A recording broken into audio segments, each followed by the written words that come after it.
Yeah. Oh, it's time for a bourbon break. And for today's bourbon break, we are drinking I.W. Harper, which is a Kentucky straight bourbon whiskey. I.W. Harper Distilling Company. This is it bottled and bond? I think they definitely are producing their own. Yeah, so it's bottled by the I.W. Harper Distilling Company in Tullahoma, Tennessee. So this is a Tennessee bourbon. It does not say bottled in bond, so they may be sourcing it. But this is a pretty well-known label. It's a straight Kentucky straight bourbon. Okay, so they're definitely sourcing it because it's a Kentucky straight bourbon. So what that means is a Kentucky straight bourbon has to be, I believe, produced and aged in Kentucky for 2 years. So it's produced and aged in Kentucky and then carried over to Tennessee. Divya, what do you know about this bourbon?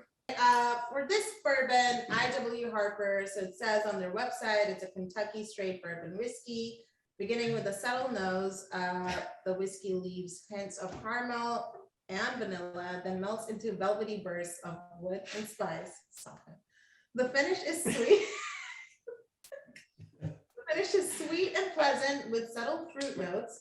ABV is 82 proof and 41% I don't know. Percent. Yes. Yes, just percent. Yes. Mhm. On total wine, though, it says the nose is softened notes of walnut and some wood. Vanilla emerges over time with more salty shortbread character building on the palate. Finish offers almonds with a touch of astringency.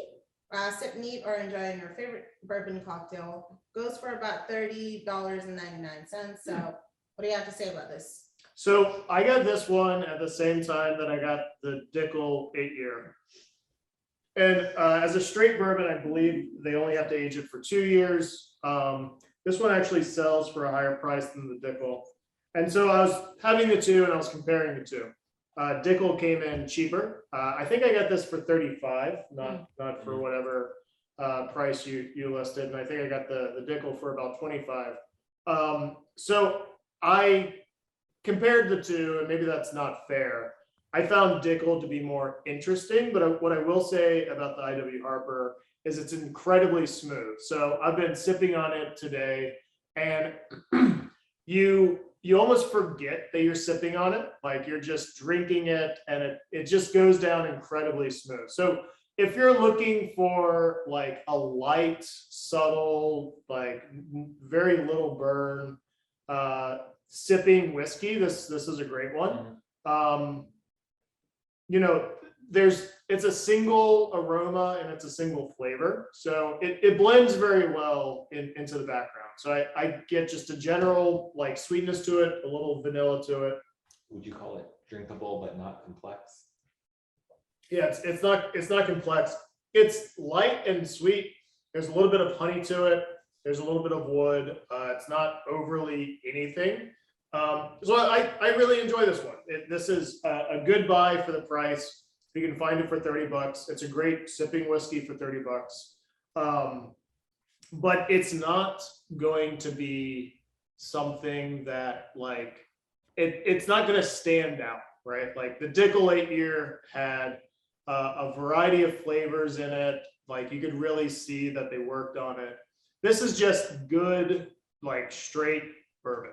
So I do recommend it. I'm enjoying it, but when compared with other options, it's not the most interesting of options. If you're looking for maybe like an entry level sipping bourbon, I think this is a great choice. And it's a fairly well-known brand, so you should be able to find it in most places. So like my recommendation is if you're in a bar, if you're in a liquor store, and you're just looking for a reliable sipping whiskey, this is a great choice.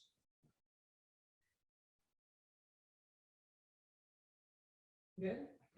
All right. Any comments, Paul? No, I'm going to try to find it in my neighborhood. That's what I do. Yeah. But I don't know what it is with Connecticut. quite often it's just out of stock. I mean, Go to Vermont. or New York, maybe, I don't know. Yeah, I mean, the Dickel should be pretty well distributed. The Yep. IW Harper, it's a Tennessee, so it should be pretty well distributed in your area. Some of the other ones are like super hard to find, but Yep. these should be pretty reliable. These are, some common brands. Yeah, You know, I've been bringing some of the recommendations on shooting trips, and they've been quite well received. good. And Yeah. and the other thing is they're holding up, in this crowd, so they've always got cigars going, so it's got to hold up to cigars, Yeah. which is kind of intense. I mean, Very. Shu, have you tried this one? Shu Chow. He's muted. You're muted. Sorry, I was muted. I have not, don't